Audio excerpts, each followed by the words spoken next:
Well, welcome. What brings you here today? Well, actually, I was invited by a friend, but the purpose of this organization is so great. The foundation, which has provided resources for 18,000 students since 1981.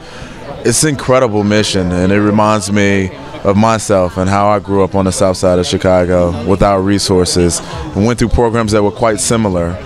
And I'm just so thankful to be here in Los Angeles and see the benefits of many young moms from disadvantaged backgrounds be served by an organization like this. It really warms my heart and really makes me want to be a part of the mission of this great organization. Wow, that's so cool. It's really beautiful. And you're mentioning these organizations. Has there anybody who was instrumental in your career or your personal growth? Yeah, I mean, there's many I can mention. Emmy K. Williams, who's a host at Fox News Channel. You know Ebony? Of course I know Ebony. She used to work at AfterBuzz. No kidding? Yeah. That's one of my very, very dear friends. She's been, especially in terms of television, certainly think of people like Armstrong Williams, who's back in D.C., and many, many, many others. My grandfather was my first ever mentor in Chicago.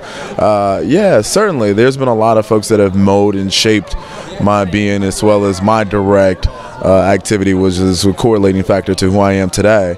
Is there anything they said or may have done that really stuck with you? I mean, it was more so faith. So I come from a family of faith, believers, and believing in yourself, believing in what God can do for you. And I think that's been the most helpful in very interesting times, if you will, because DC was the best of times and the most humbling of times. So when you think about those things, the one thing that you can keep with you is your faith.